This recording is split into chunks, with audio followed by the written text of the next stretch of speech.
Pergunta do próprio curador, do Luiz Felipe Pondé, para o convidado de hoje. Então vamos ver qual é a pergunta do Pondé.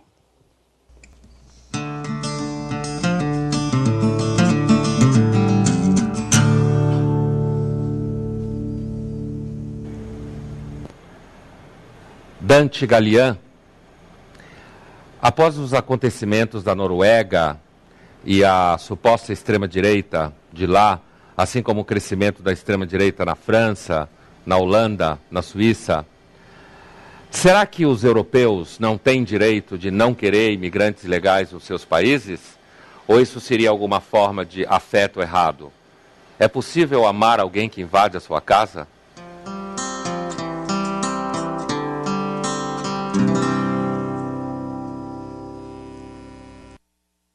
A todos. Em primeiro lugar, eu gostaria de agradecer o convite que me foi feito para estar aqui com vocês hoje. De maneira particular, quero agradecer ao Luiz Felipe Pondé, meu amigo, meu parceiro de pesquisa. Nós desenvolvemos um projeto de pesquisa junto, financiado pela FAPESP, cujo título é Patologias da Modernidade e os Remédios das Humanidades. E agradeço também à CPFL e a toda a sua equipe muito gentil e cordial que me recebe. Não é a primeira vez que eu participo deste café filosófico, se não me engano já é a quarta ou quinta vez, nunca aqui em Campinas, essa é a primeira vez aqui em Campinas e eu me sinto muito feliz, muito honrado de poder estar aqui hoje, né? Ainda que seja para responder a essa doce provocação do Luiz Felipe Pondé, né? Eu sempre digo para ele, ontem particularmente eu estive com ele e aproveitei para lhe puxar a orelha, né? Porque, enfim, as suas provocações são bastante, enfim, tensas, né?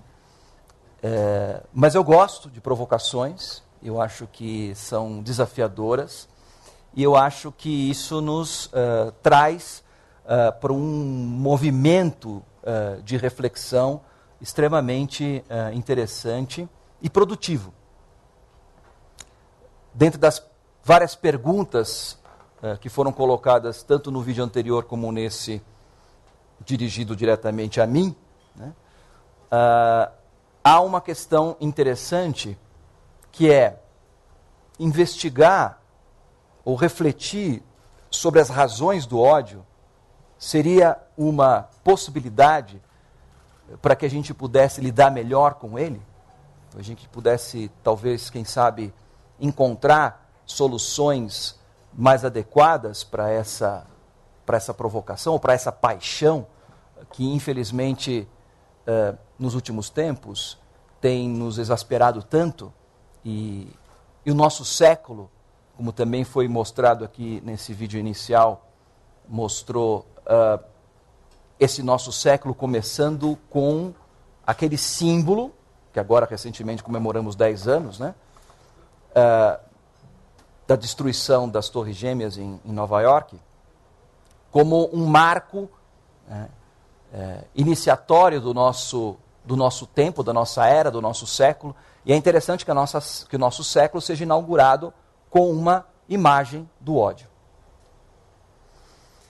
Mas antes de falar e talvez aprofundar a respeito da questão do ódio, assim, no seu caráter mais amplo e mais profundo, na perspectiva da própria existência humana, o tema que me foi proposto hoje é especificamente a questão do ódio que se verifica hoje dentro da questão da xenofobia na Europa, e de maneira particular em função dos últimos acontecimentos que têm, enfim, nos prendido a atenção com relação à problemática do europeu frente ao estrangeiro, frente ao imigrante.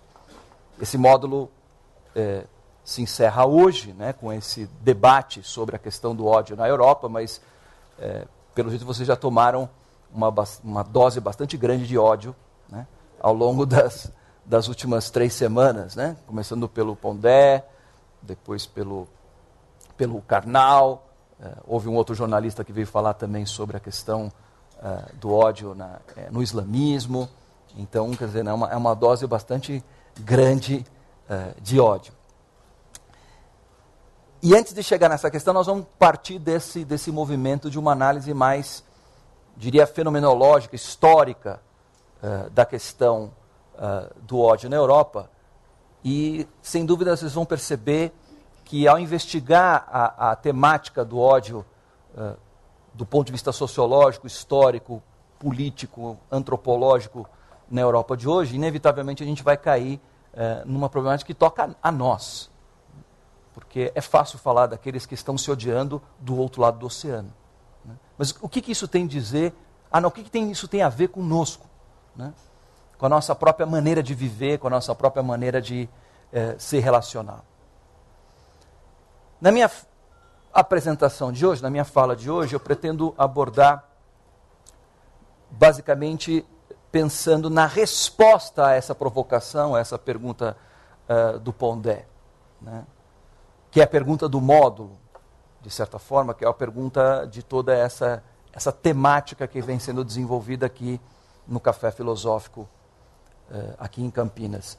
Em primeiro lugar, contextualizar historicamente o problema da xenofobia e do ódio ao estrangeiro na Europa, numa perspectiva histórica. Não poderia ser diferente na medida em que eu sou um historiador. E a gente acaba um pouco se utilizando dessa maneira de ver o mundo como uma forma de se estabelecer uma relação com o conhecimento. Em segundo lugar, a partir dessa abordagem histórica, a gente mergulhar fundamentalmente naquilo que foi colocado como sendo uma pergunta em relação às razões do ódio. Afinal de contas, o que é o ódio? De onde é que ele vem?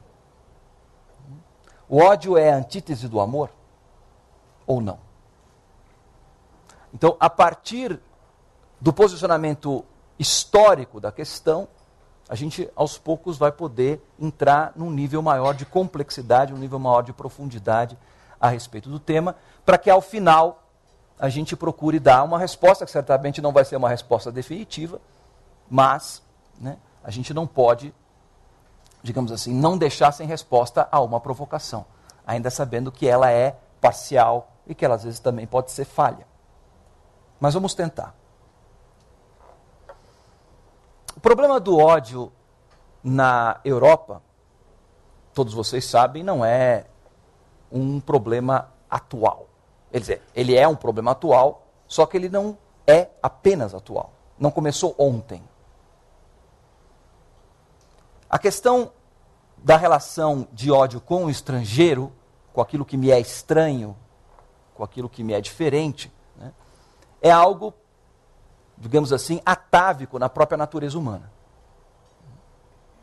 Ou seja, nos primeiros passos da sua história na humanidade, o homem demonstra ser um animal acuado, sem dúvida nenhuma, e reage frente a esse universo que o cerca, às vezes de maneira complacente, às vezes de uma maneira, digamos assim, ameaçadora, né, de muitas formas. E uma das formas, sem dúvida nenhuma, mais próprias, né, mais identificadoras do homem é, sem dúvida nenhuma, o ódio.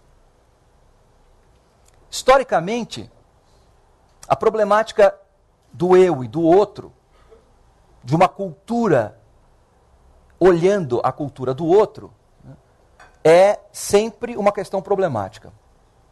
Para vocês terem uma ideia, por exemplo, a palavra bárbaro, que é de origem grega, deriva de um radical chamado barbaroi, que quer dizer literalmente canto de pássaro.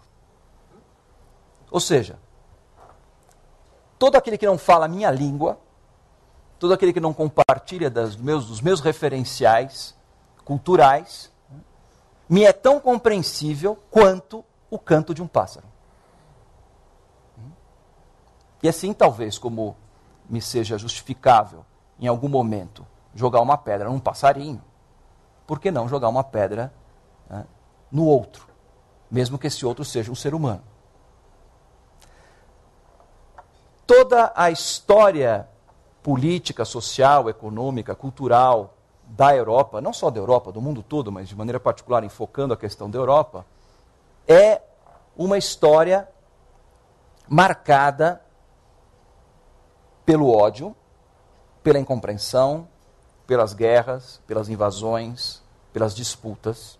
A gente sabe muito bem disso. Portanto, a questão da xenofobia, aí um outro termo, né? A nossa cultura, ela tem, a cultura ocidental, e a nossa cultura ocidental ela é fundamentalmente europeia, como vocês sabem, ela tem basicamente dois grandes pilares fundamentais. A cultura greco-latina e a tradição judaico-cristã. Então veja, a todo momento a gente vai estar falando de palavras, de termos, de conceitos, né, que tem uma história, e essa história em geral, né, ela está enraizada nesses dois pilares, nesses dois fundamentos. E quando eu falo de xenofobia, de novo, a gente está, né, se dialogando com os gregos. Xenos, né, o outro, o estrangeiro, o de fora. Fobia, medo. O medo do outro, o medo do estrangeiro. Parece que isso é algo atávico na nossa história, é algo que nos persegue ao longo do tempo. E essa maneira do desenvolvimento do ódio na história da Europa, né, é um elemento profundamente marcante, não só em relação ao não europeu, mas também entre os próprios europeus. Aliás, ela é mais comum, né, do ponto de vista histórico, nas disputas e nas guerras entre os próprios europeus do que propriamente com o inimigo de fora. Inimigo de fora que, num primeiro momento, na constituição da identidade europeia, que começa fundamentalmente na história antiga, com essa base, com esse fundamento greco-latino, né, no primeiro momento ele é o persa. Né? A gente lembra das guerras médicas, que eu falo para os meus alunos de medicina, porque eu sou professor da escola de medicina, que não tem nada a ver com a intermédia, que são as disputas entre as várias escolas de medicina. Né? As guerras médicas é porque os gregos chamavam os persas de medos. Ela se desenvolve dentro da perspectiva em que, na cultura latina, se tenta criar uma ideia de império a partir da base, do fundamento da cultura e do direito romano, na época do Império Romano, e se começa a estabelecer um princípio de unidade e de identidade em torno daqueles valores que são os valores fundadores da Europa, que vão sofrendo, né, indas e vindas nesse processo, até que efetivamente ele se consolida muito recentemente. A noção de uma Europa unida, a noção de uma Europa do mercado comum europeu, como vocês sabem, é algo da segunda metade do século XX. Antes desse período, né, o que nós temos é tentativas de se pensar numa perspectiva de União Europeia quase sempre imposta pela força. Começando pela ideia do Império Romano, passando pela ideia do Sacro Império Romano Germânico, ainda na época da Idade Média, o Império Franco, né, o Império do Carlos Magno, né, e depois, mais adiante, mais modernamente, pensando, por exemplo, em Napoleão e, finalmente, Hitler.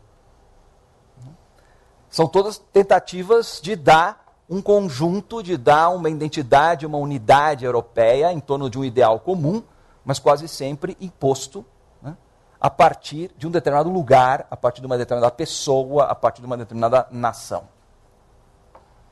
Só muito recentemente, portanto, é que a gente observa, né, um certo conserto, né, do ponto de vista... Conserto esse que nós vemos nos dias que passam, nos momentos mais atuais, né, que novamente se vê ameaçado, né, com a própria questão da discussão sobre a sustentabilidade, que é uma palavra que está muito na moda, né, a sustentabilidade do euro, né, da zona do euro, né, e dos próprios princípios fundamentais que constituíram a comunidade europeia, que passam agora a ser ameaçados e que tem a ver com todo esse processo que eu quero depois me aprofundar um pouquinho mais.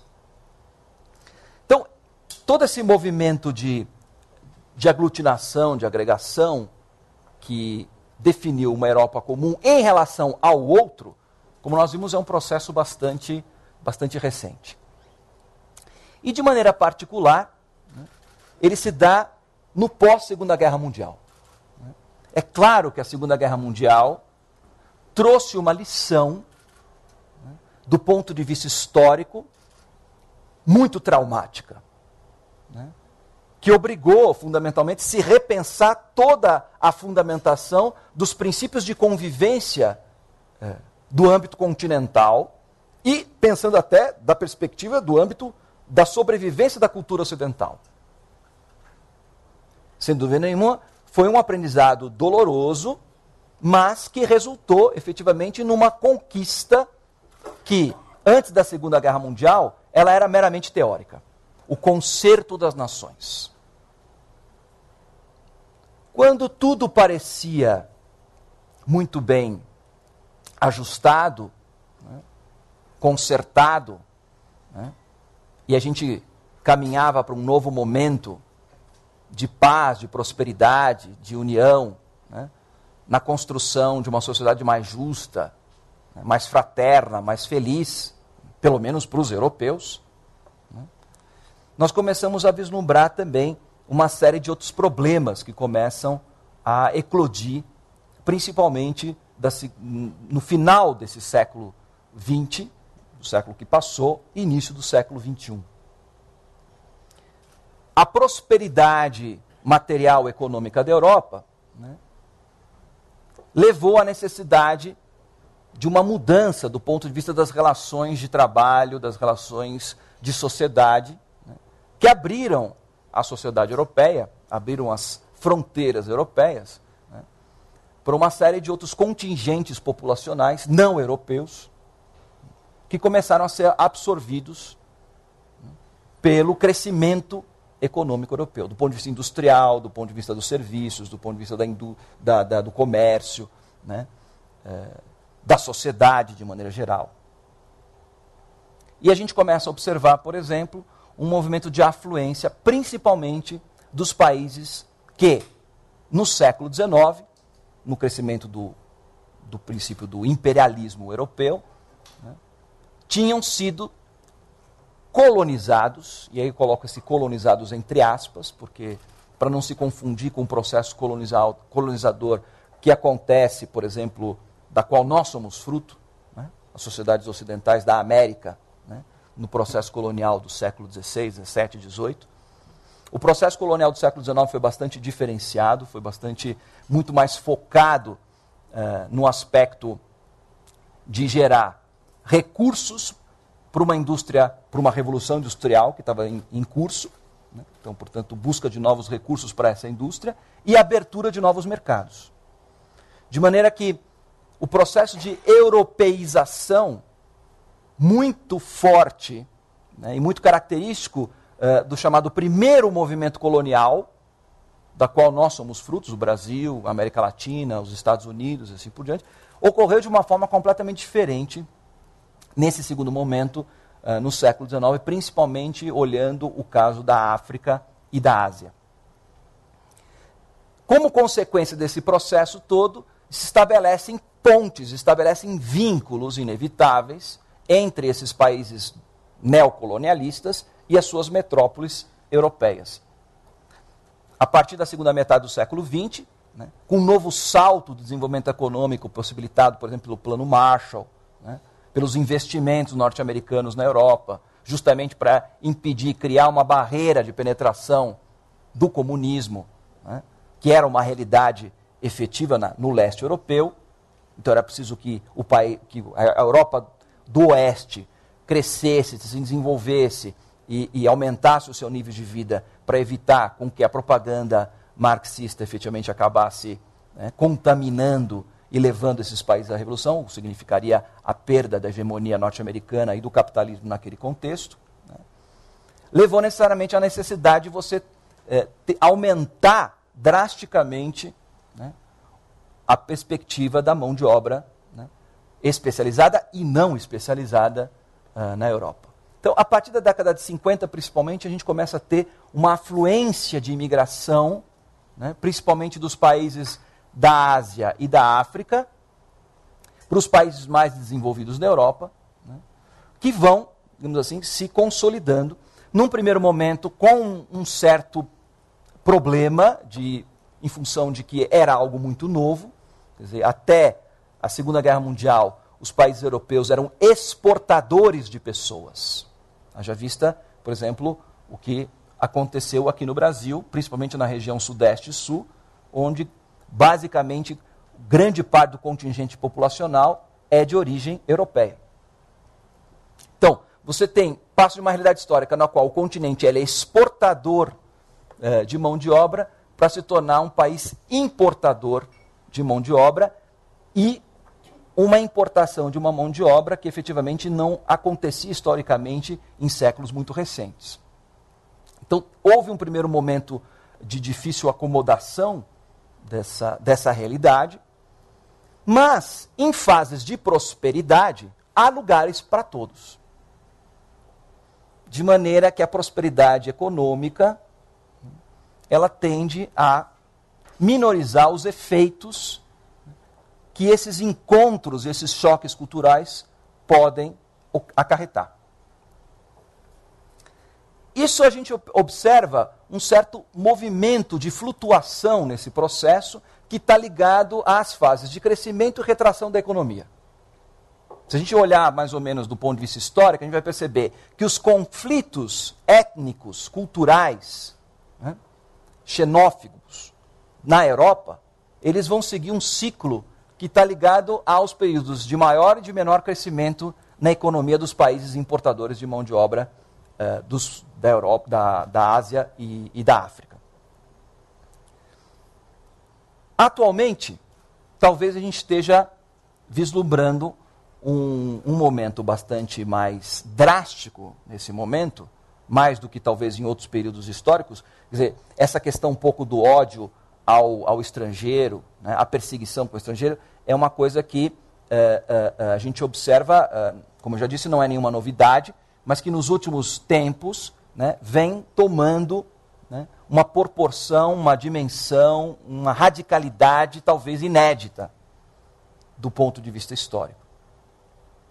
E não é preciso fazer muito esforço para perceber que isso está ligado justamente ao momento traumático da crise europeia atual.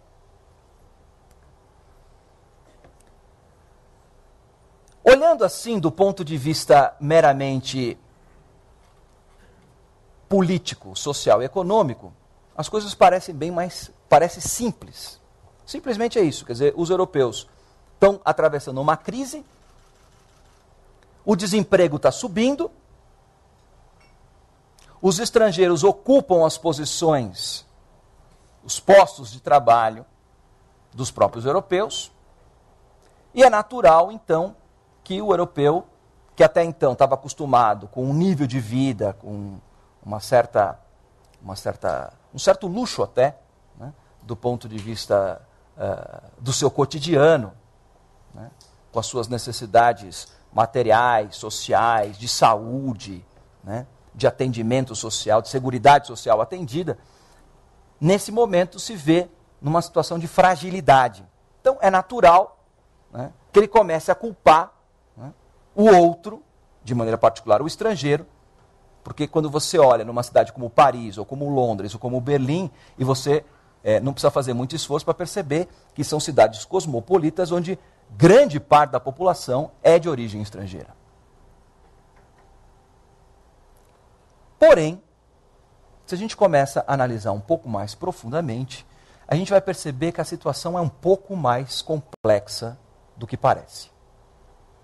Como já dizia Shakespeare, há muito mais entre o céu e a terra do que a nossa vã filosofia pode imaginar.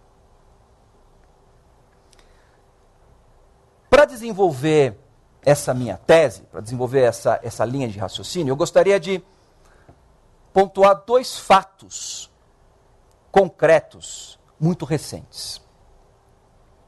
O primeiro é esse que, inclusive, o Pondé, na sua fala, já mencionou.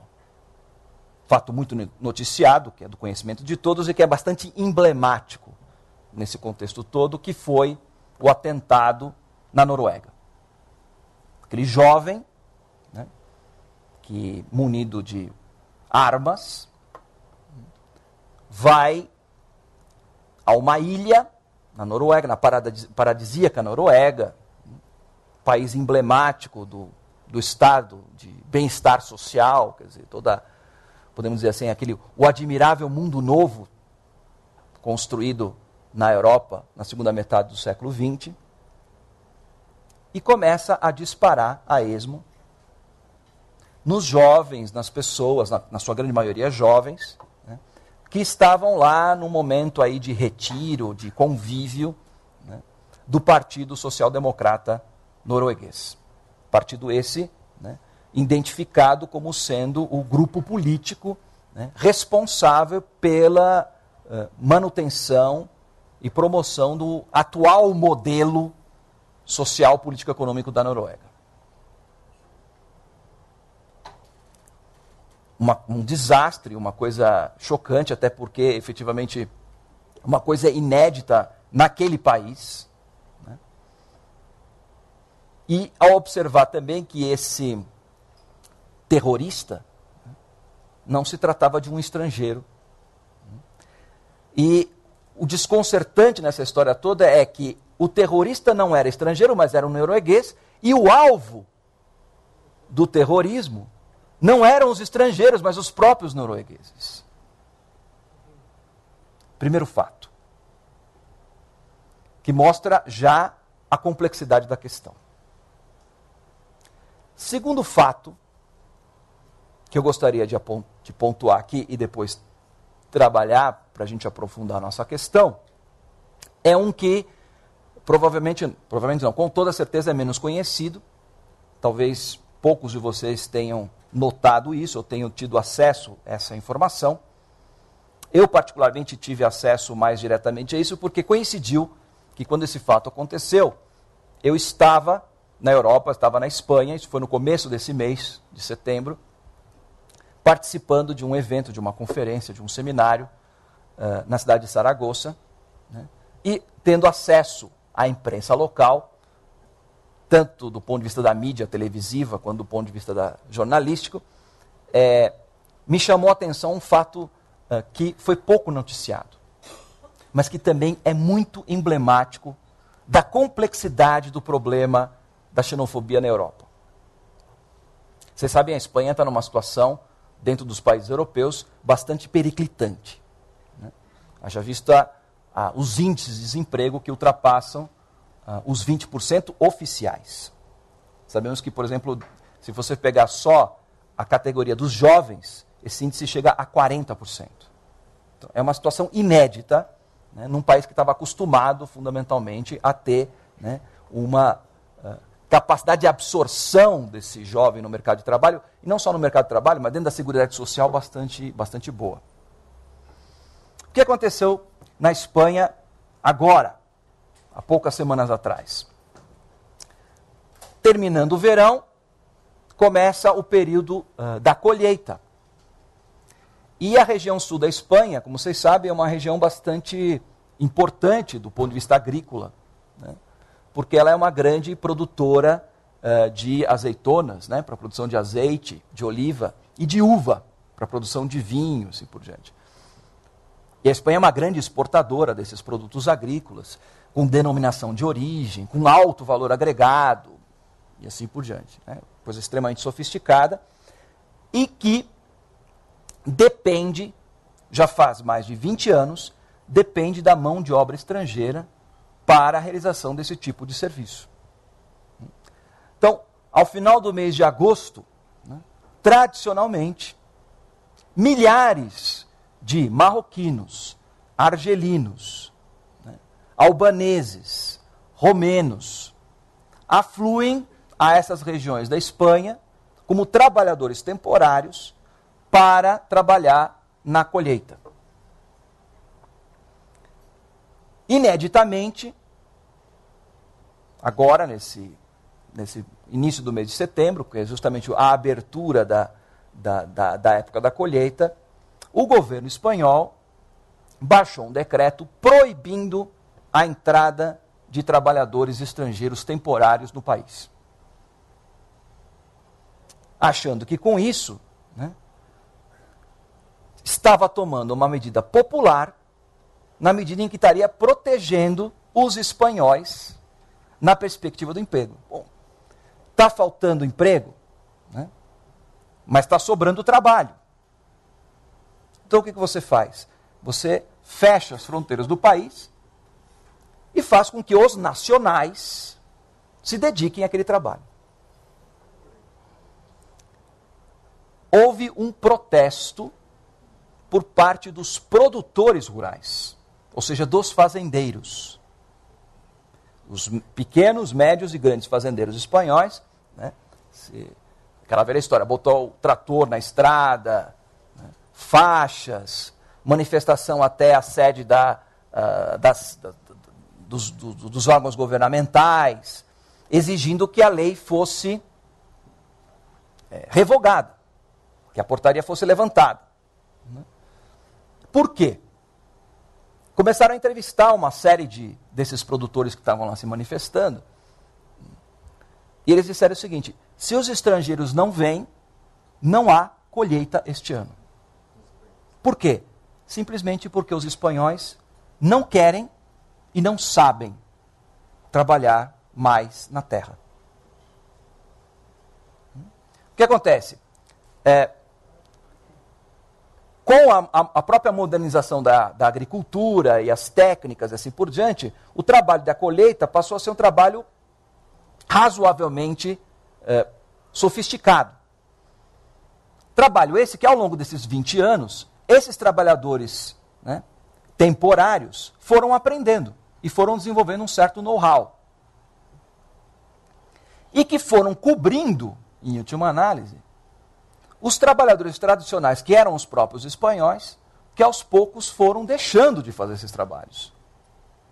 Ora, todos nós sabemos que os estrangeiros que vivem na Europa realizam, fundamentalmente, esse tipo de trabalho, que é efetivamente um trabalho menos especializado, um trabalho menos intelectualizado, um trabalho, obviamente, menos remunerado, que os cidadãos europeus já não podem, já não querem e já não sabem mais realizar. De maneira que vocês estão percebendo que a questão é bastante complexa. O Pondé perguntava, nessa sua questão provocadora: não têm os europeus o direito de fechar as suas fronteiras? Direito eles têm, tanto é que eles usam desse direito. Né?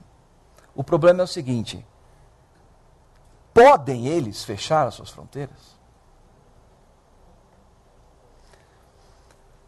E veja, situações como essa, a primeira que eu citei, do caso do rapaz norueguês, e essa segunda, menos conhecida, da problemática do fechamento das fronteiras, mostra, em última análise, que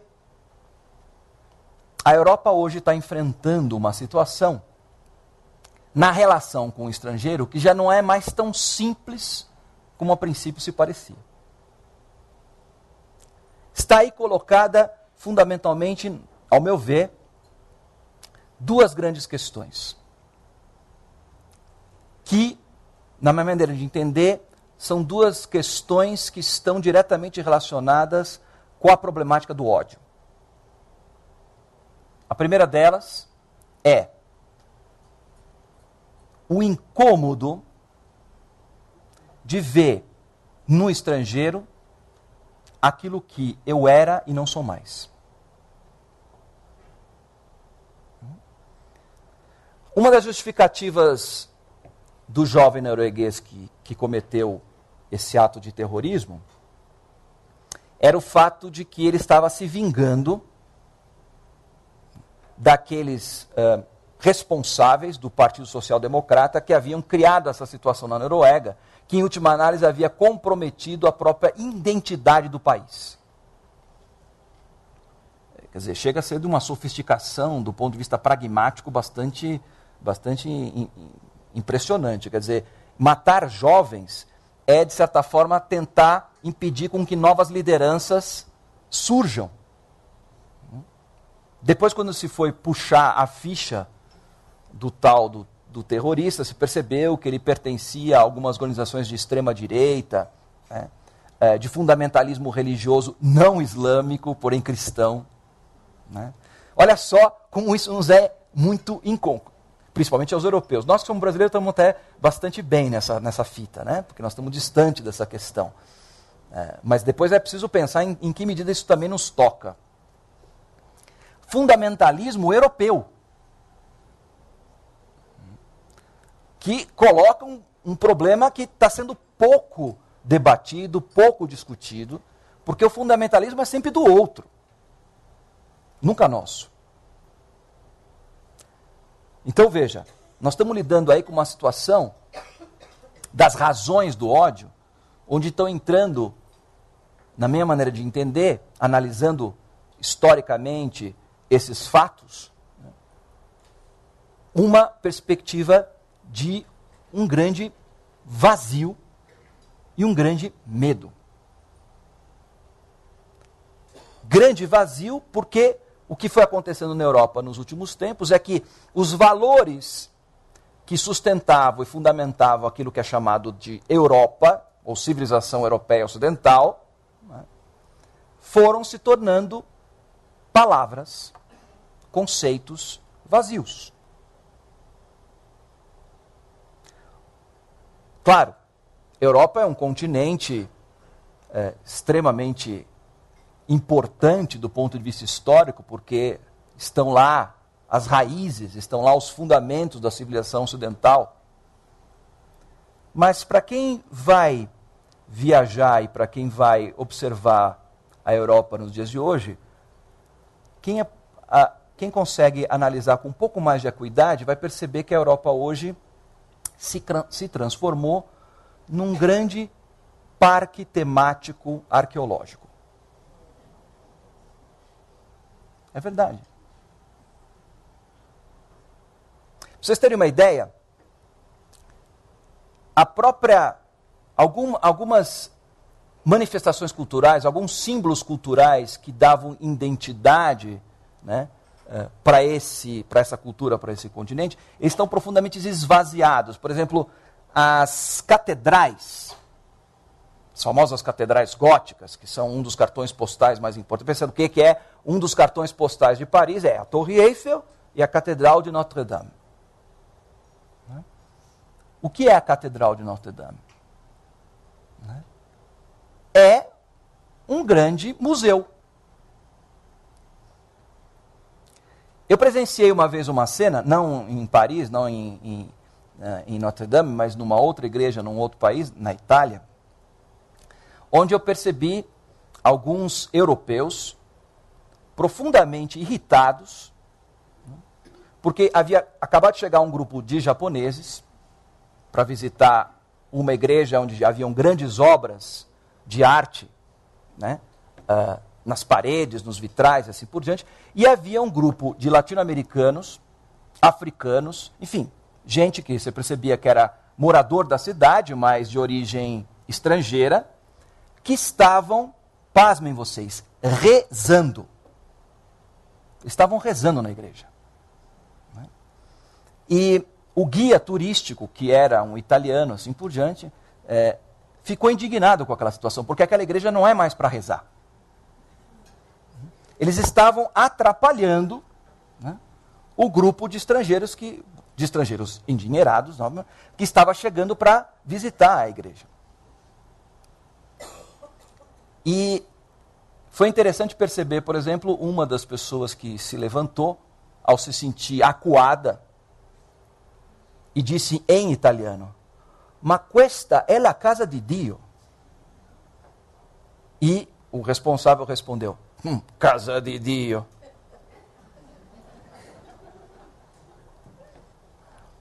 Sim, esses episódios, né, mostram efetivamente o que efetivamente está acontecendo. Quer dizer,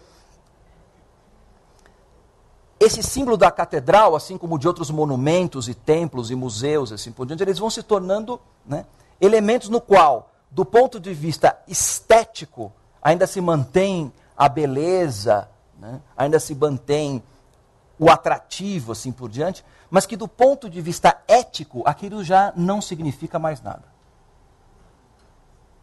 É esse sentimento, essa percepção, principalmente por parte do próprio europeu, em relação ao que está acontecendo com esse processo de esvaziamento dos seus princípios, esse esvaziamento ético. E aí eu estou pensando em ética, não no sentido mesmo do ponto de vista meramente moral, hein? Estou falando mesmo no sentido do ethos, naquilo que dá valor, naquilo que dá sentido a uma cultura, a uma civilização e assim por diante. É um movimento meio que inevitável. Né? Mas é, por outro lado, um movimento vertiginoso. Porque na medida que você vai esvaziando de sentido uma cultura, a tendência é que aquele edifício que ficou só na forma, ele desmorona. E esse medo do desmoronamento é um dos elementos, uma das razões do ódio. A gente sabe muito bem, do ponto de vista psicológico, do ponto de vista ontológico, que uma das causas do ódio é o medo. Um dos elementos que determina, ou que provoca o ódio, é o medo. A insegurança. Então eu tendo a reagir de uma forma instintiva, apaixonada. Ao mesmo tempo, identifica-se, portanto, é mais fácil colocar a culpa no outro do que em si mesmo. Isso a gente sabe do cotidiano, né? Sempre foi o outro. Isso a gente aprende desde criancinha. Quem é que deixou? Foi o outro, foi o irmão. Né? Ora, isso que acontece cotidianamente com a gente também acontece no âmbito das culturas e das civilizações. A culpa é sempre do outro. De quem que é a culpa de que a Europa esteja passando por essa crise de identidade, por essa perda de valores? E veja, eu não estou falando só do ponto de vista da questão da cultura religiosa, hein, que eu citei o caso da igreja e tal, mas esse é apenas um exemplo. Também dentro do ponto de vista da cultura laica. Por exemplo, uma discussão muito candente, muito forte na França atualmente, diz respeito fundamentalmente ao problema dos valores republicanos. O fato, por exemplo, de que os princípios da Revolução Francesa, da liberdade, da igualdade, da fraternidade, estejam em risco quando você está lidando com uma população estrangeira, ou já francesa, porém de descendência árabe, por exemplo, cujos valores não coadunam com os princípios liberais democráticos. Um exemplo, o problema do véu na França. O problema, por exemplo, da monogamia versus poligamia. Aí o que está em questão não são tanto os valores e princípios religiosos, né, ou mais simbólicos no sentido mais tradicional, mas tem a ver fundamentalmente com esses outros valores e princípios considerados laicos, também que é uma construção europeia mais moderna. Então vocês percebam que essa questão, a gente pode dizer, por exemplo, o quanto alguns jovens árabes na França, né, poderiam chegar para um policial francês e dizer, c'est la République. E o guarda dizer, República. Percebe? É a mesma ideia. Essa desagregação, que é jogada a culpa no outro, começa a se perceber, na verdade, e acho que esse é o momento onde isso mais vem à tona, e aí que eu quero religar com aquele caso dos trabalhadores rurais na Espanha, mostram que, na verdade, O problema não está com o outro, muito pelo contrário, que o problema está em casa. Que o problema é do próprio europeu. No sentido, efetivamente, de que quem colocou tudo isso em xeque foi ele mesmo, a partir do momento que se fez uma opção. Essa opção foi uma construção ideológica, política, social, que chama-se Estado do Bem-Estar Social. Onde, efetivamente, a questão, o valor absoluto é a problemática do bem-estar, de um Estado que financia todas as necessidades, que permite ao cidadão se desvencilhar das preocupações da sua sobrevivência, do emprego, do acesso à escola, do acesso à saúde, para, na sua grande maioria, como a gente sabe, tanto na Inglaterra quanto na Noruega, assim por diante, onde a gente vê, por exemplo, gerações, não é nenhuma nem duas, que vivem sem nunca ter trabalhado. Vivem da Seguridade Social. E que de repente agora fala assim, bom, o nível de desemprego subiu, senhores, voltem a trabalhar. Voltar? Mas eu nunca fui.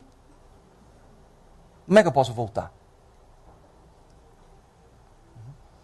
Eu fecho a fronteira para os estrangeiros, né, como um recurso retórico, em última análise, para proteger o emprego para os europeus. No entanto, eu esqueci de proteger os europeus do emprego. É uma situação bastante complexa e é uma situação na qual o deparar-se com essa situação tensa, complexa, na qual de repente eu vejo que talvez a culpa não seja do outro, porque é fácil culpar o outro, como eu já disse, né? Mas quando de repente você começa a perceber através desses elementos muito pontuais, de que talvez a culpa não seja do outro, mas seja de você mesmo, a tendência a crescer o medo e o ódio é enorme. Mas afinal, dentro desse contexto todo, que a gente sai de uma perspectiva histórica, passamos por uma perspectiva que eu poderia chamar de sociológica, né, ao trazer dois fatos, dois elementos bastante atuais dentro do contexto europeu, né? Talvez a gente esteja um pouco mais instrumentalizado para entender efetivamente essas razões do ódio. Afinal de contas, o que é o ódio? De onde ele nasce? De onde ele vem? Ao pensar nessa provocação, nesse tema que me foi proposto hoje, eu me lembrei que não há muito tempo eu encontrei num livro, por acaso, coisa de historiador, né? Estava lendo um livro do século IX. E um livro de um autor anônimo, na verdade era um romance em que a autora, que é uma historiadora, uma francesa, contava que encontrou um livro do século IX que de fato existe e que está na Biblioteca Municipal de Paris, obviamente não acessível a todos, porque se trata de uma obra rara, né, cujo nome dessa obra é O Peregrino Interior, ou melhor dizendo, A Peregrinação Interior, que é um tema recorrente, né, dos manuscritos do século IX, X, XI, né, que foi justamente no período em que começou a se estabelecer as rotas de peregrinação na Europa. Roma, Santiago de Compostela e assim por diante. E essa tendência um pouco a se fazer um paralelo, uma analogia entre a peregrinação exterior, de você sair de uma zona longínqua para uma cidade, né, de culto, como era Santiago de Compostela, ou como era Roma, ou como era Jerusalém, e que esse caminho exterior correspondesse há todo um processo de caminhada interior, de crescimento interior. Depois o Paulo Coelho também explorou essa questão, virou best-seller, assim por diante. Mas esse livro não pode dizer que é um best-seller, porque naquela época não existiam essas coisas, até porque não existia imprensa, e os livros todos eram feitos com iluminuras, de maneira que a possibilidade de reproduzir isso era praticamente mínima. Este é um livro que, além do texto, traz uma série de iluminuras belíssimas. E eu me lembro que, ao folhear esse livro, comentado por essa historiadora, eu me deparei com uma figura, porque esse peregrinador interior, ele vai encontrando ao longo do caminho uma série de personagens. Esses personagens são as virtudes e os vícios, as paixões, né, e as virtudes. Quem o guia é a sabedoria. É um termo alegórico comum na Idade Média. Depois Dante Alighieri, por exemplo, vai retomar essa questão, porque Dante Alighieri, na Divina Comédia, faz justamente uma peregrinação pelo inferno, pelo purgatório, pelo céu, guiado, num primeiro momento, por um poeta chamado Virgílio, né, que vai fazendo com que Dante vá adentrando nos diversos círculos do inferno e assim por diante. Pois bem, nesse livro, que é bem anterior ao Dante Alighieri, há uma guia que chama-se Sabedoria. E ao longo do caminho, é a sabedoria que vai decifrando para o peregrino interior os personagens com que ele vai encontrando.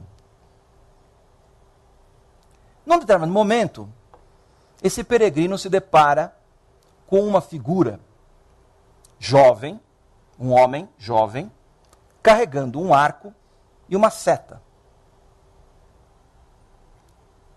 Mas com uma peculiaridade. Ele está vendado. O peregrino pergunta para a sabedoria: mas sabedoria, esse não é o Eros, o Deus do amor? E a sabedoria diz: sim. Mas por que ele está vendado? A gente poderia chegar à conclusão: é porque o amor é cego? Não é. A sabedoria diz para ele: cuidado, porque esse Eros vendado chama-se ódio. Me parece inusitado e ao mesmo tempo bastante interessante pensar a questão do ódio a partir dessa imagem. Geralmente a gente tende a pensar que o ódio é a antítese do amor. Não é assim. A antítese do amor, o amor é uma paixão, assim como também o ódio é uma paixão. E se a gente for levar em consideração aquilo que traz o texto do peregrino interior, é a mesma paixão, é o mesmo personagem. A antítese do amor talvez seja a indiferença, que é o vazio, que é o nada. Portanto, de certa forma, se há ódio, ainda há esperança. Pode parecer um pouco drástico isso, mas, de certa forma, mostra que, pelo menos, onde ainda há o ódio, ainda há paixão. E onde há paixão, ainda há vida humana. A questão é, o desafio é, como tirar a venda de Eros? Como fazer com que Eros, o amor, volte a enxergar? Me parece que esse é o grande problema, né, da questão que eu mencionava atrás, como sendo uma das razões mais fortes da questão do ódio na Europa hoje, e acho que não só na Europa, no mundo, que é a nossa cegueira. O amor cego causa tragédias, causa destruição, porque ele é o ódio. Tirar a venda significa um processo no qual de descoberta do outro. Mas não com esse discursinho pós-moderno, né, da descoberta de um outro, que na verdade não é o outro, mas é a nossa projeção no outro. Na verdade, eu só me interesso pelo outro na medida em que ele reproduz aquilo que eu sou. Por que vocês acham que ficou todo mundo tão encantado e tão animado com a tal da Primavera Árabe? Porque esses revolucionários, assim por diante, não estavam revolucionando, não estavam derrubando governos em nome dos princípios islâmicos ou em nome dos princípios daqueles que nos são distantes, mas em nome dos nossos próprios princípios, da democracia, da liberdade, da fraternidade e assim por diante. Com isso não quero dizer que eu não ache importante e interessante a liberdade, a fraternidade e assim por diante. Mas o problema é que a gente tem que ver em que medida nós estamos realmente dispostos a levar em consideração ou a encarnar, a vivenciar esses valores. Porque para nós, venhamos e convenhamos, são valores muito mais retóricos do que reais. A problemática, portanto, está, na minha maneira de entender, na necessidade do desvendamento. De olhar para o outro tal como é. Nesse sentido, é um desafio mesmo. Olhar para o outro significa o seguinte: ver o outro como alguém dotado de história, como alguém dotado de memória, como alguém dotado de significado e sentido do qual eu preciso desvendar. Eu me desvendo para poder desvendar o outro. Senão, o que sobra é o medo, e do medo vem o ódio. Como é que se desvenda? Como é que se olha o outro? Isso seria tema para uma outra palestra. Eu acho que aqui era mais no sentido de responder à provocação, e agora já pontuando nos aspectos conclusivos, seguindo um pouco a provocação e a pergunta do Pondé, que é: têm os europeus o direito de fechar suas fronteiras? Tem. Eu responderia com uma outra pergunta: devem fazê-lo? É bom fazer? Será que isso resolve o problema? Me parece que não. Muito obrigado, e eu fico à disposição de vocês para as suas perguntas.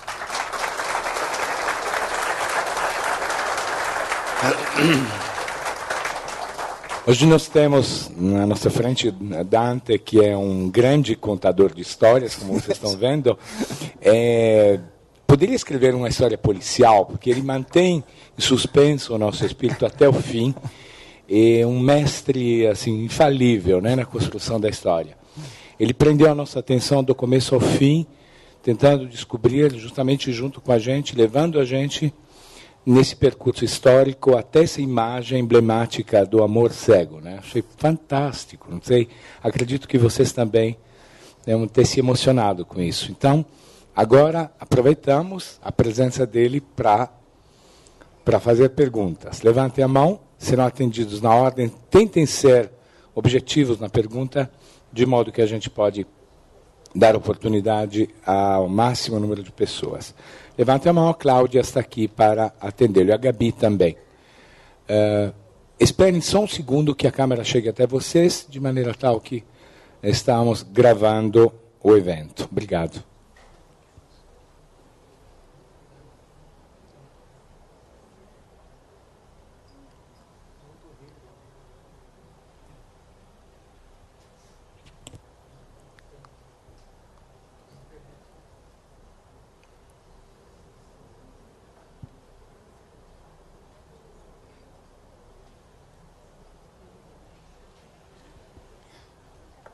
Boa noite, Dante. A gente está transmitindo essa palestra ao vivo no site da CPFL Cultura. Vieram algumas perguntas aqui.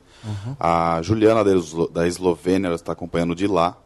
Ela fez alguns comentários, ela citou alguns casos de xenofobia. Ela falou que conhece um cubano que estuda numa universidade de Ljubljana e foi atacado por jovens nazistas. Mas ela falou também, por um outro lado, ela conhece muitas eslovenas que se casaram com africanos.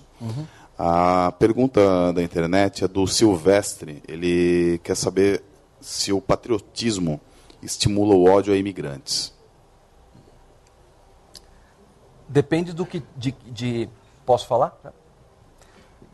Patriotismo é uma questão controversa, né? Num primeiro momento, se você considerar patriotismo como amor à pátria, né, podemos pensar numa questão efetivamente positiva. Não temos que ser preconceituosos no sentido de que a gente fomente amor pelo lugar onde a gente vive, com as pessoas que a gente convive, né?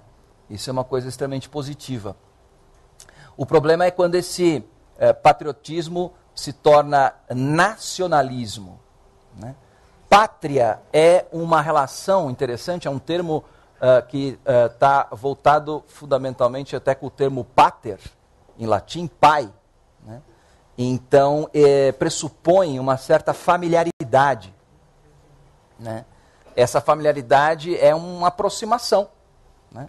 É todo o contrário daquilo que eu estava dizendo, a questão da venda nos olhos, né? Quer dizer, pressupõe um conhecimento, uma intimidade, e é natural que quanto mais a gente se aproxime das coisas ou das pessoas, e mais a gente as conheça, e mais as aceite, né, mais a gente as ame. Nacionalismo, né, que eu acho que é uma questão um pouco... Eu não acho que as pessoas se tornam xenófobas por patriotismo, eu acho que o nacionalismo acaba sendo um fomentador muito mais, porque nação é um pressuposto muito mais abstrato. Vem de nação. A nação é um construto, né? Geralmente encampado, desenvolvido pelo Estado. De maneira que ela é uma ideia.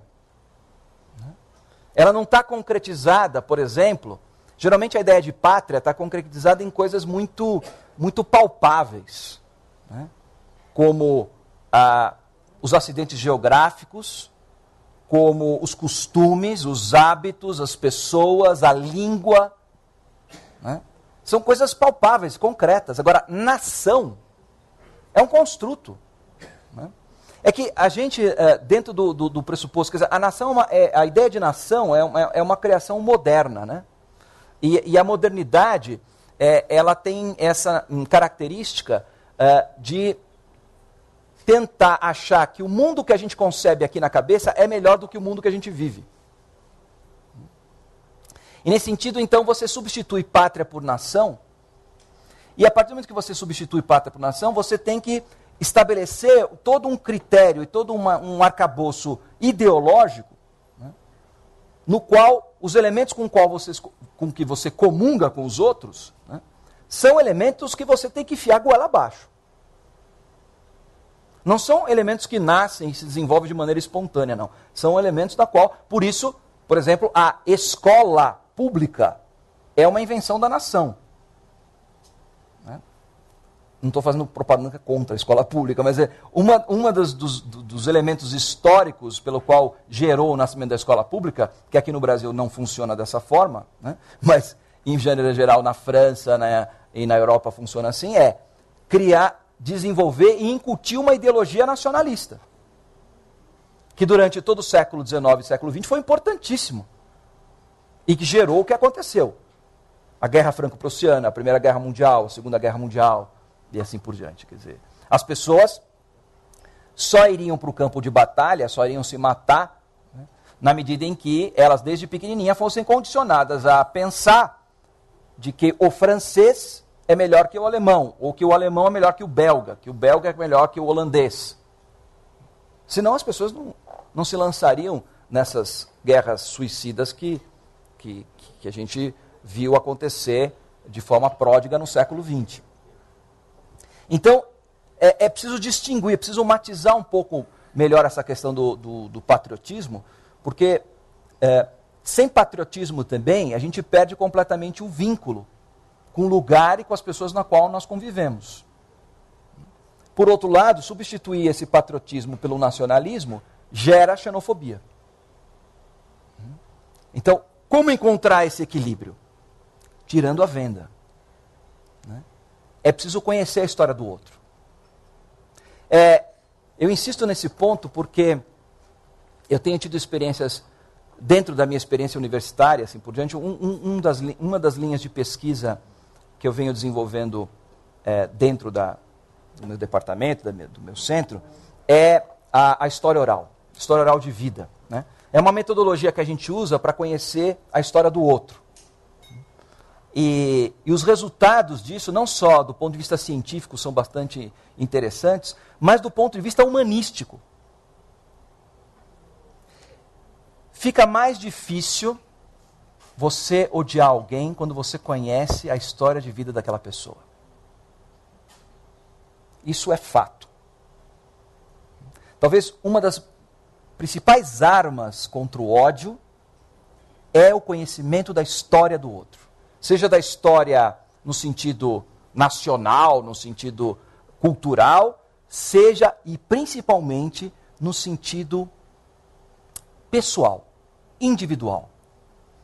Eu vi trabalhos muito interessantes acontecendo na própria Europa, assim por diante, onde em algumas comunidades, eu mesmo durante um tempo em que eu estive morando na França, haviam grupos de comunitários em que as pessoas daquela comunidade, principalmente os estrangeiros, eram convidados, né, a irem lá para contar as suas histórias. Porque o cara que mora do lado da casa dele só sabe que ele usa véu, que ele fala árabe e que, portanto, ele é uma ameaça. E as pessoas se surpreendem em saber que aquele cara, que pode ser a própria encarnação do Bin Laden, né, é uma pessoa que tem história, que tem vida, que tem sofrimentos, que tem desilusões, passa por dificuldades. Né? Por detrás do véu daquela senhora lá, tem uma história de vida. Né? Sonhos, que às vezes podem ser os mesmos sonhos daquela outra europeia que mora do lado da casa dela. Então, essa abertura através da narrativa, através da arte, por exemplo, porque a arte é uma maneira o Giancarlo brincou comigo agora falando que eu sou um grande contador de histórias, mas é que não tem outro jeito mesmo. Ou a gente se transforma todo mundo em grandes contadores de história, e eu estou falando contar história através do quê? De narrativa, de música, de fotografia, né? Então eu acho mesmo, eu acredito no Dostoiévski, eu acho que a beleza vai salvar o mundo. Eu acho que a maneira, o antídoto do ódio é a arte, é a narrativa, né? É a contação de histórias. Não sei se eu respondi a pergunta, mas enfim. Oi.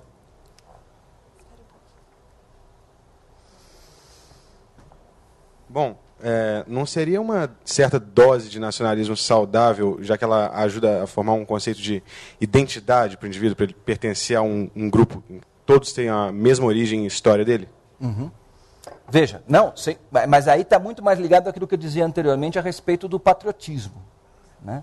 Não é uma identidade que se constrói.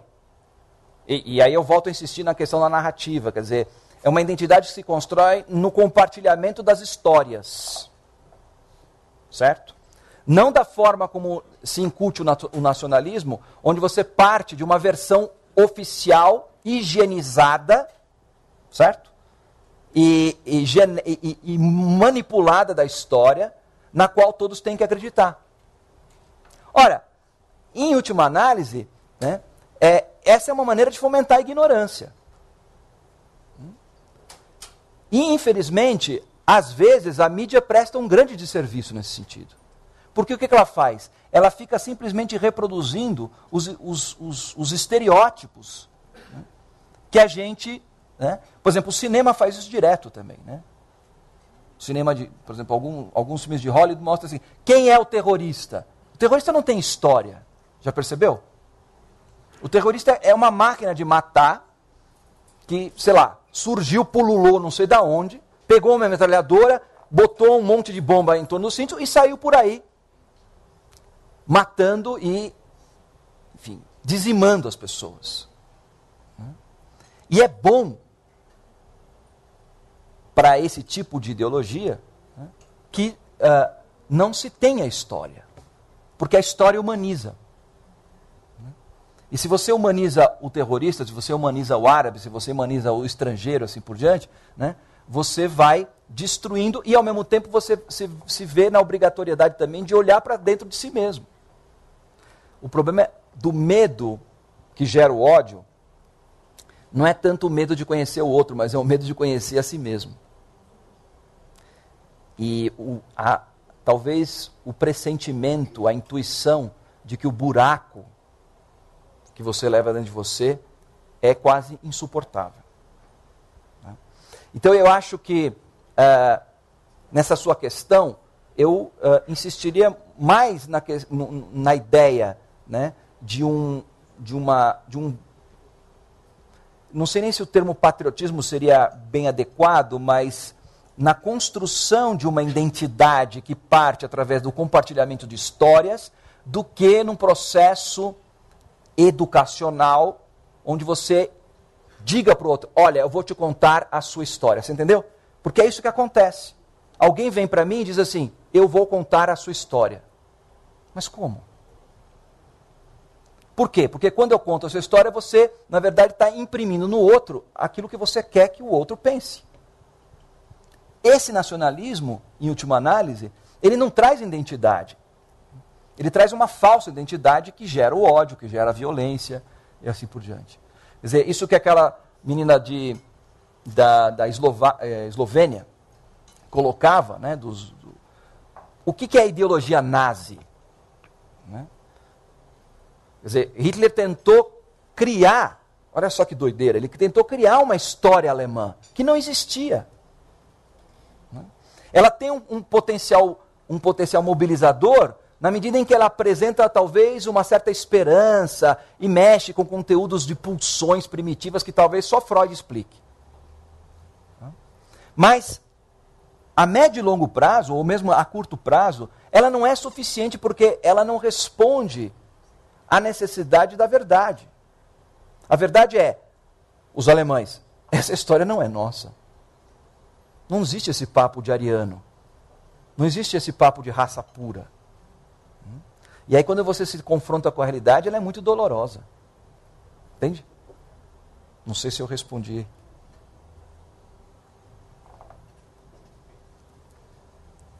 Diga.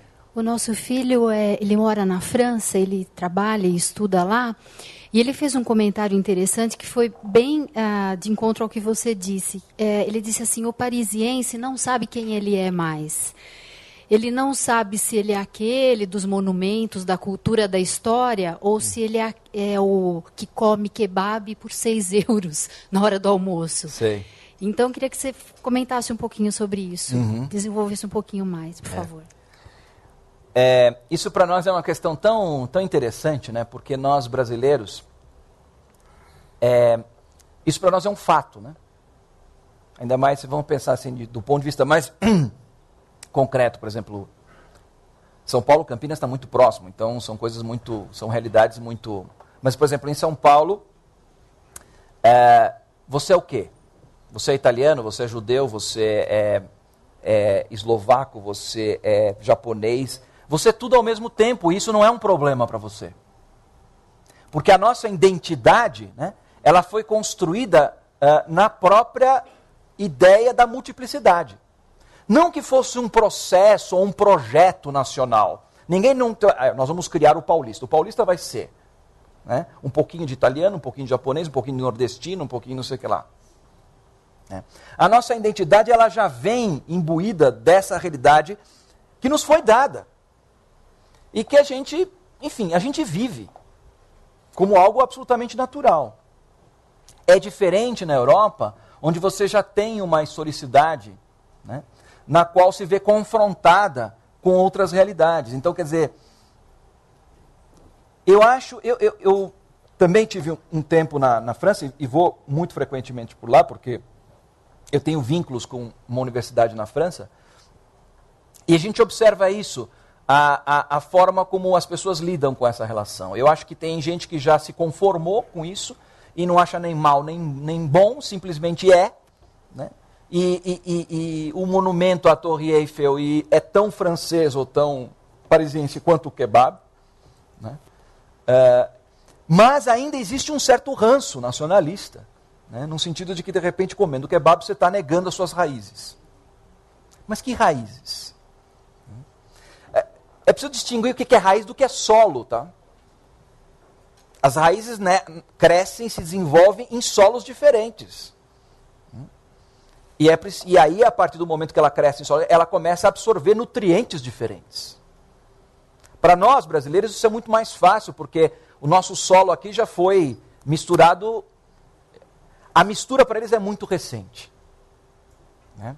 Por isso que, em certo sentido, a gente pode dizer que hoje a gente tem um certo know-how a oferecer para a Europa hoje, que é justamente, não que nós somos mais espertos, mais inteligentes, é que a gente tem uma realidade histórica na qual faz pelo menos 5 séculos em que a gente se viu lidando com a diferença de uma maneira mal ou bem. Eu não quero dizer que, eu não estou fazendo propaganda aqui, eu nem concordo com o Gilberto Freire que nós somos uma democracia racial, né? Não é uma mítica isso de pensar que nós somos todos iguais, é tudo maneiro, tudo legal, que o carnaval une tudo. No carnaval sim, mas terminou o carnaval, é outra história. Mas pelo menos, né, essa questão da relação da identidade está mais bem resolvida. Eu acho que a Europa está passando por um processo de transformação paulatina inevitável, né? Em certo sentido, eu acho, por exemplo, que os ingleses conseguem resolver isso melhor do que os franceses. Por exemplo, na Inglaterra, é comum você ver mesquitas com minaretes ou templos hindus ou budistas e assim por diante, no meio da paisagem. Na França, na Suíça, assim por diante, isso é impossível. A não ser em casos assim, muito particulares, em que houve toda uma discussão, né, democrática, no sentido se vai poder construir ou não vai. Então tem lá o Centro de Cultura Islâmica, que tem um minarete e tal. Mas saiu de lá, se você hoje quiser criar uma mesquita na esquina da sua casa, né, é uma complicação. Porque construir uma mesquita significa mexer na identidade. Bom, aqui, se alguém quiser construir uma mesquita, desde que pague todas as taxas, né? Bom, eu ia falar outra coisa, além de taxas, mas vocês entenderam, né? Mas como está sendo gravado, é melhor não dizer. Está tudo resolvido, né? Então, veja, ou você entra por essa via, ou então o ódio te destrói. Não tem outra solução.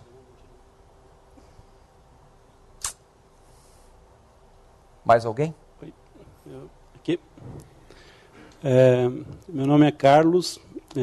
Eu achei bem interessante quando você fala dessa perda de sentido, né, que vai acontecendo com os diversos pontos da cultura aí, né? Mas me chamou a atenção porque eu sempre pensei essa questão muito ligada à questão do capitalismo, né? Perdeu o valor de uso e se tornar um valor de troca, né? Uma coisa por aí. Mas quando você faz a análise e fala que o estado de bem-estar social é o problema, né? Aí me deu assim, fiquei pensando, porque eu sempre pensei que o estado de bem-estar social e uma postura mais solidária fosse uma espécie de solução, né? Mas então eu queria que você comentasse um pouco isso. Pois é. Até muito pouco tempo atrás a gente achava que era isso, né? Que o problema estava com a questão do capitalismo selvagem. Não, isso não quer dizer que o capitalismo selvagem seja a solução, né? Já se demonstrou que não é. Mas a realidade histórica vem mostrando efetivamente que essa ideia de um Estado benfeitor, de um Estado provedor, de um Estado que, de certa forma, se apresente como intermediador e como uma espécie de acochambrador das contradições do capitalismo inevitáveis, assim por diante, elas têm se mostrado, no momento atual, profundamente ineficazes. E à larga, o que está acontecendo efetivamente é que o investimento a longo prazo dessa ideologia ou dessa perspectiva, né, acabou cavando um precipício ou um buraco É quase uma ideia um pouco do que está acontecendo com essa questão do aquecimento global, né? O gelo vai derretendo, né? Vai ficando uma camada cada vez mais fina, né? E acho que é o Bauman, o Zygmunt Bauman, que fala um pouco essa questão de você estar caminhando, patinando numa finíssima camada de gelo que pode se quebrar a qualquer momento, né? Eu acho que é uma imagem bastante eloquente, bastante real do momento que a Europa, por exemplo, está atravessando agora. Quer dizer, essa ideia do Estado provedor, né, que é um pouco a ideia que o Aldous Huxley trabalha de forma ficcional, mas bastante acertada no Admirável Mundo Novo, né, é a ideia de que o Estado é o responsável por prover as pessoas de felicidade.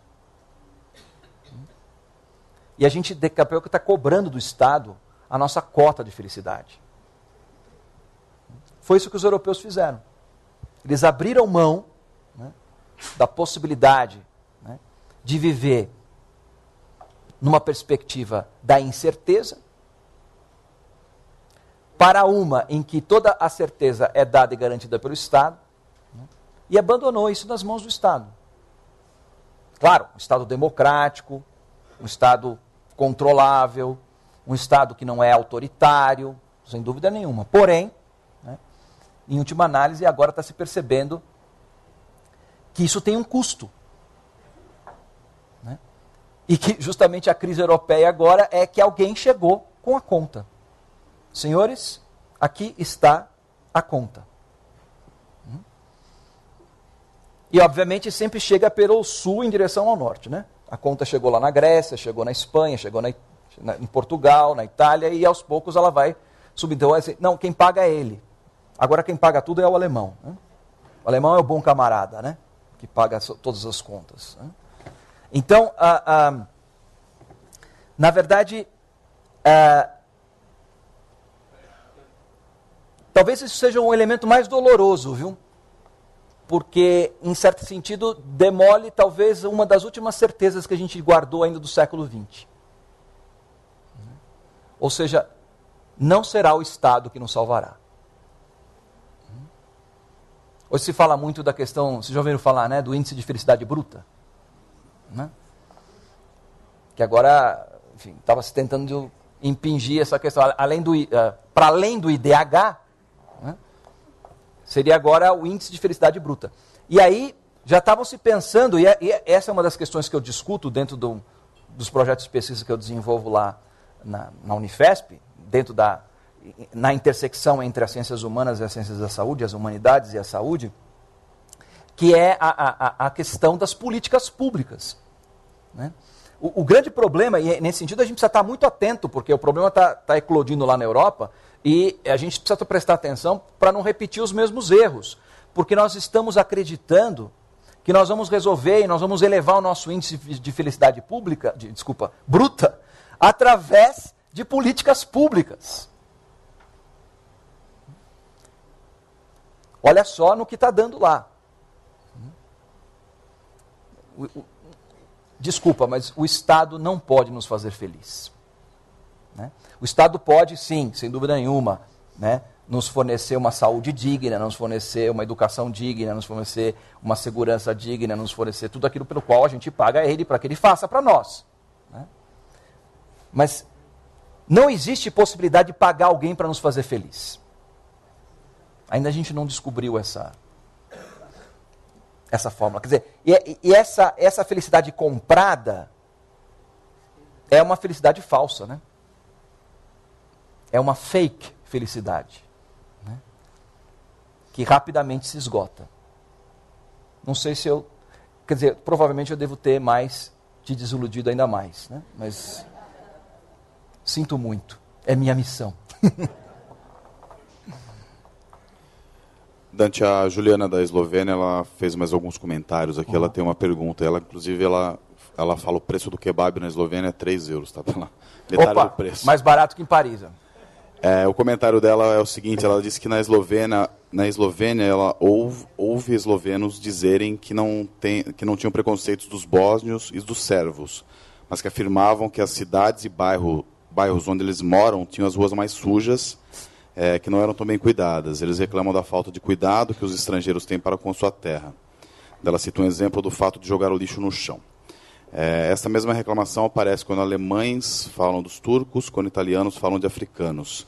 Ela gostaria que você falasse um pouco sobre o preconceito que surge na relação entre pessoas com diferentes hábitos e costumes. Então, eu acho que tem muito a ver com aquilo que eu comentava a respeito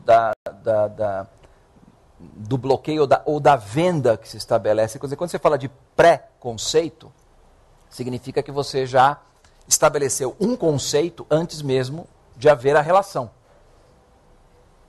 Então, quando você pensa assim, no caso que ela está colocando muito interessante, né, dos bósnios ou dos italianos em relação aos africanos, então já existe um pré-conceito. Veja, sejamos realistas. Todos nós temos preconceitos. Quando alguém chega para você e fala assim, eu não tenho preconceito, ela tem o preconceito de achar que não tem preconceito. Todos nós temos preconceitos. É assim que a gente funciona, né? É inevitável isso, né? Ora, quando fala assim, eu vou te apresentar para determinada pessoa, no momento seguinte você já começa a pensar como deve ser aquela pessoa. Aí quando ele vem trazendo a pessoa, você já olha para a pessoa pelo rosto dela e você já, em função do pré-conhecimento que você tem de pessoas com um rosto parecido com aquela, você já faz uma opinião a respeito dela, é ou não é? De maneira que quando ela chega a você, ela não é alguém sem nenhum tipo de referencial. Aí depende de você, efetivamente, querer se agarrar a esse preconceito e não ouvir o que o outro tem a dizer, ou então desfazer esse preconceito através de uma relação.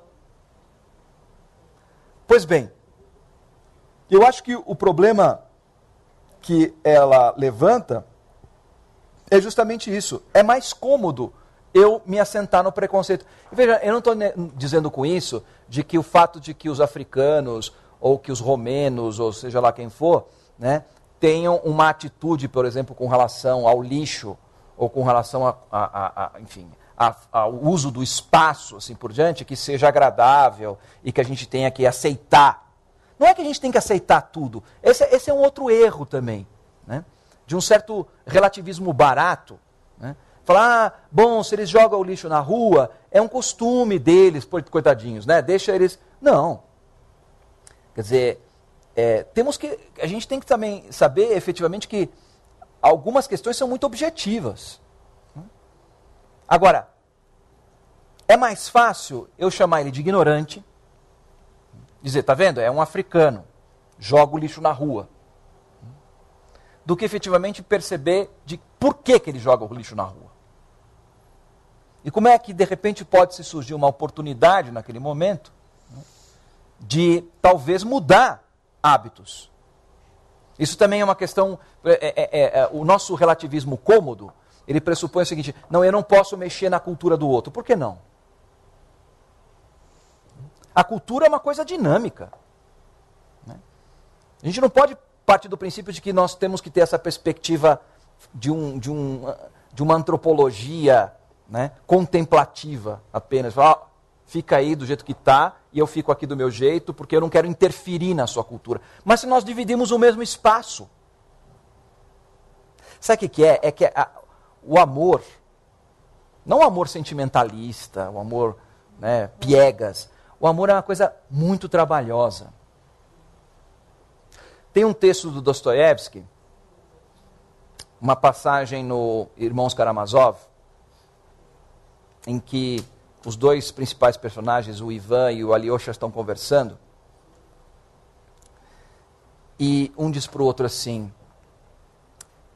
eu sou capaz de amar toda a humanidade. Eu sinto um amor pela humanidade, é uma coisa indescritível. Mas eu não suporto aquele meu colega de trabalho que fica fungando do meu lado.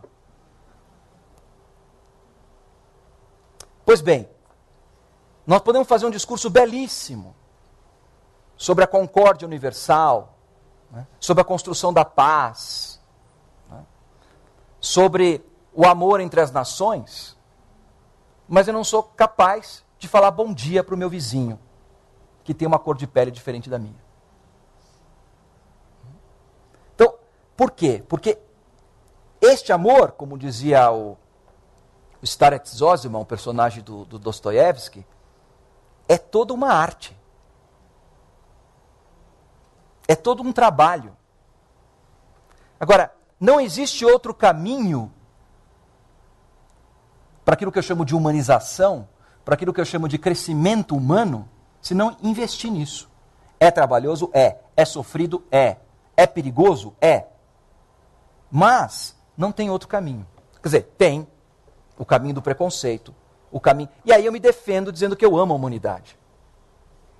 Mas se o cara fungar do meu lado, eu jogo uma garrafa na cabeça dele. Percebe? Eu acho que a coisa passa um pouco por aí.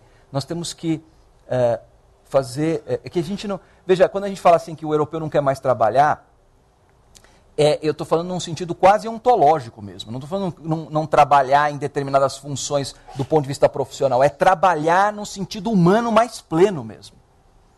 Né? Isso é muito preocupante.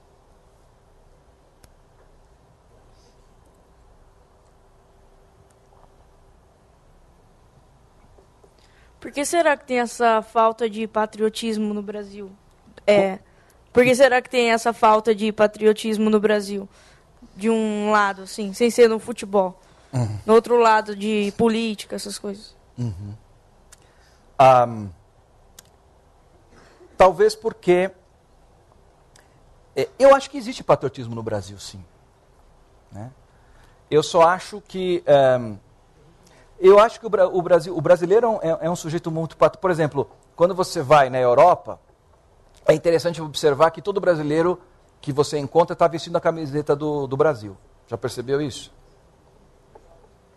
É que a nossa maneira de viver o patriotismo não é a maneira europeia de viver o patriotismo. Né? É uma maneira diferente. E justamente pelo fato de que a gente ainda insiste em julgar e ver as coisas a partir do referencial do outro, que a gente não consegue reconhecer o nosso próprio patriotismo.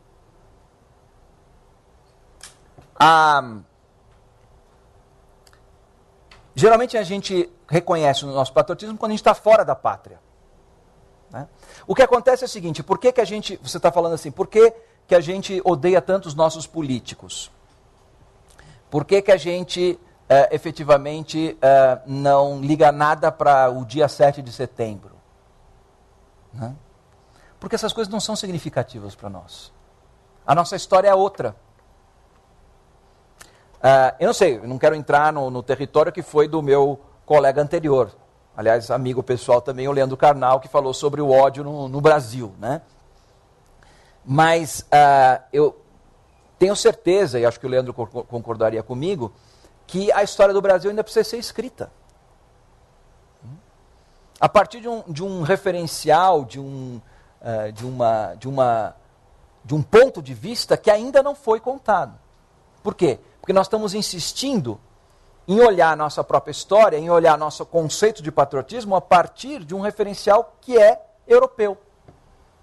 Talvez agora que a Europa está entrando em dissolução, seja mais fácil para nós pensarmos outras categorias de analisar a nós mesmos. Porque a gente sempre se colocou na perspectiva, como dizia o Nelson Rodrigues, de complexo de vira-lata. Não é isso? Nelson Rodrigues é genial quando ele diz efetivamente que o brasileiro, a marca essencial do brasileiro é o complexo de vira-lata. A gente sempre olhava o europeu, o americano, com grande admiração. Olha só como eles são patriotas, olha só como eles são. Né? E agora é um momento interessante, né, de ver no que deu todo esse patriotismo, no que deu toda essa enfim, ligação, essa identidade nacional. Veja, eu não estou querendo inverter as coisas e demonizar os europeus, norte-americanos, para santificar a nós. Né? Eu acho que, inevitavelmente, nós já estamos... Eu acho que é um movimento positivo a gente de recuperar um pouco a nossa autoestima nacional. Eu acho que isso é um processo interessante, eu acho que está acontecendo. Né? mas que nós temos que tomar cuidado também para não criar uma certa xenofobia. Né? Então a gente passa de um complexo de vira-lata para complexo de Doberman. Certo? E aí chega e fala assim, né? Chega causando, né? Não é bem por aí. Nós temos muito que aprender. Né? Hoje a nossa situação econômica pode estar melhor do que a deles. Hoje, talvez, né, o Fundo Monetário Internacional, né, chegue para o Brasil e fale assim, olha, vamos emprestar dinheiro para a Europa? Olha que beleza, né? Nós agora emprestando dinheiro para... vamos ver. Né? Gostoso, né? Vou ver se eu vou emprestar dinheiro para você. Agora, devagar. Porque ter dinheiro, né, não significa tudo. Nós continuamos sendo brasileiros. E, em certa medida, vira-latas. Né? Não há nenhum mal de ter. Eu tive durante muito tempo vira-lata lá em casa. Prefiro até do que os cachorros de raça. Né? Agora, vira-lata é vira-lata. Né? Tem todas as características boas e ruins de vira-lata. Eu tive que doar o meu vira-lata porque ele tinha umas loucuras assim, absurdas, e meus filhos saíam com eles na rua e já estava ficando perigoso. Porque ele avançava em determinadas pessoas, não em todas. Vai se saber o que tinha na cabeça dele. E os vira-latas somos assim mesmo, né? A gente não é complexo mas é o reconhecimento da vira-latice. Que é aquilo um pouco que a gente falava, um pouco dessa coisa misturada, dessa coisa de transitar bem em qualquer ambiente, de aceitar. Eu acho engraçado uma coisa que talvez só aconteça no Brasil, né? O meu avô era espanhol, e era interessante porque ele era uma pessoa muito comunicativa, um bom contador de histórias, obviamente acho que vem daí o meu gosto pela história. E ele era barbeiro e trabalhava no centro de São Paulo, e depois toda vez quando ele ia para casa, ele sempre fazia estágio num boteco natural. Tomar uma cervejinha, aquela coisa toda. E ele fez um círculo de amizades lá, né? E os balconistas, as pessoas do bar que atendiam eles, eram todos nordestinos. E uma vez, a minha avó vai lá buscar seu avô, que o jantar está pronto, já sabia onde é que ele se encontrava, né? Então, quando eu cheguei lá, né, um dos atendentes lá do bar chegou para mim e falou assim, mas olha, seu avô é um boa praça, viu? Eu só ainda não descobri de qual região do Brasil ele é. Então, quer dizer, até a própria ideia de estrangeiro para nós aqui, ela é um pouco... Uma outra pessoa que eu conheço que é australiana, ela dizia o seguinte, o Brasil é o único país que... Ele falou assim, agora menos, mas quando eu cheguei aqui há 20 anos atrás, ela é australiana, ela dizia assim, é o único país que tem um preconceito com os estrangeiros às avessas. Porque tudo que é estrangeiro é melhor. Então, eles achavam, porque como eu era estrangeira, que eu era quase uma deusa. Né? E não é assim, a gente é pessoa normal também. Né? Então, quer dizer, tem algumas características, e eu acho que a questão do patriotismo no Brasil tem que ser olhado por esse aspecto. Né? No seu ponto positivo, né? O aspecto da vira-latice, não como complexo de ser vira-lata. Somos vira-lata e pronto, e daí? Né? Vira-lata fica menos doente, né? Vira-lata sabe se virar melhor nos lugares, e é assim que nós somos mesmo. Né? Não sei se eu satisfiz a tua resposta.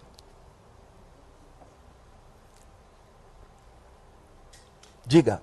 Dante, essa questão dos valores cristãos, essa ética que nós vivemos aqui no Ocidente, e eu não tenho conhecimento das éticas das outras religiões, principalmente as religiões orientais.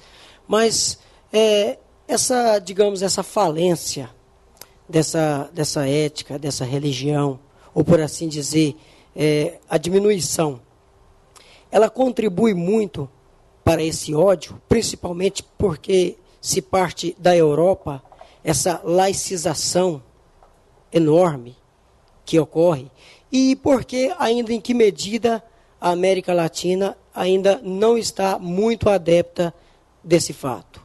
Isso corrobora muito para que haja realmente esse enorme ódio por parte da Europa, e isso pode nessa nossa pós-modernidade aí, se estender para o mundo todo e também para essas religiões, principalmente as orientais? Olha, você viu que eu bebo bastante água, né?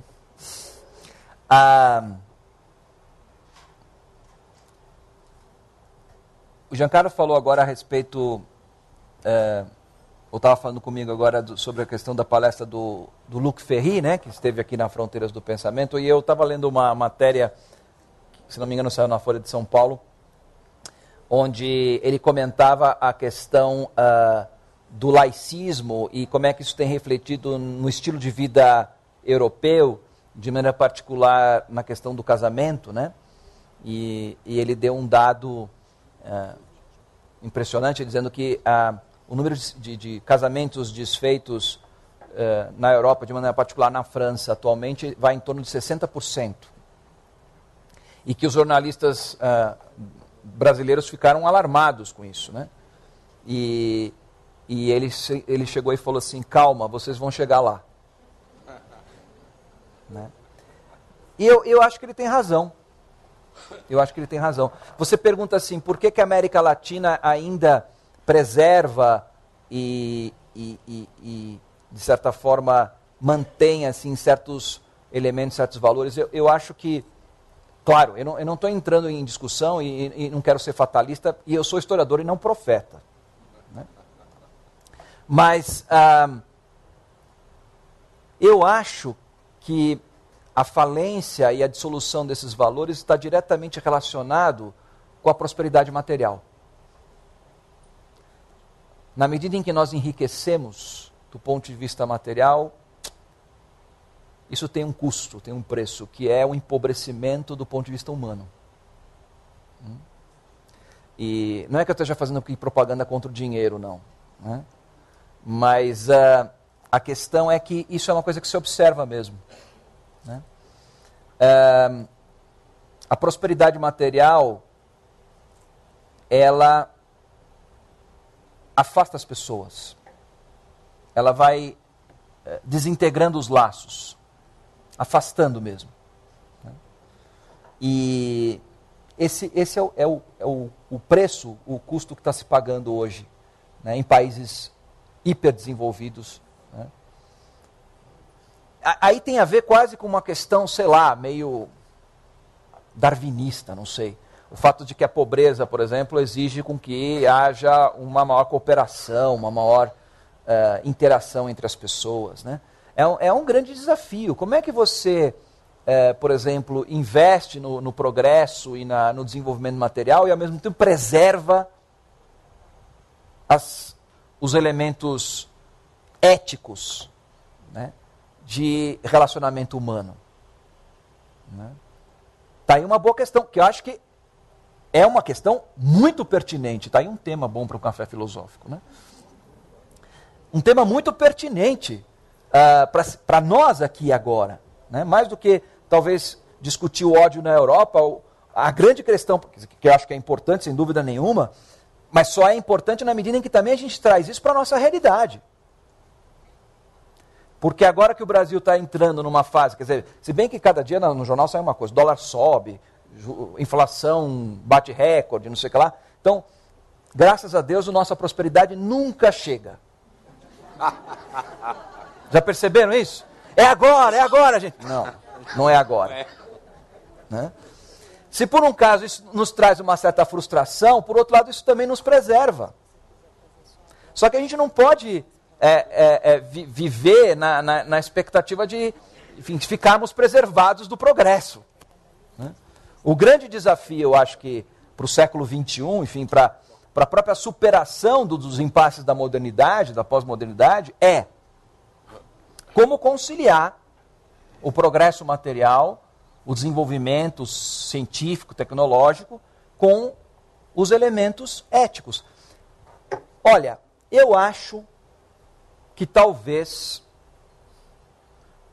inevitavelmente, uma necessidade nesse sentido é que nós, inevitavelmente, tenhamos, em nível global, não estou falando só do Brasil, em nível global, tenhamos que diminuir o ritmo. Tá? A gente não pode mais continuar nesse ritmo alucinante que nós estamos. De produção e consumo, produção, consumo, produção, consumo, produção, né? Cada vez produzindo mais. Quer dizer, só pensando em termos de PIB. Também não se trata de felicidade interna bruta. Né? Quer dizer, é um jogo um pouco complicado e que não sei se a gente está disposto a aceitar. Né? Imaginar, por exemplo, de que talvez a gente não tenha que trocar de celular a cada 3 meses, pode ser uma coisa que nos faça muita violência. Não é? Você já imaginou? Ficar com o mesmo celular 1 ano? É duro, né? Mas eu acho que o caminho passa um pouco por aí. Não sei se eu te ajudei aí na reflexão. Dante, passamos para a última pergunta da noite. Tá bom.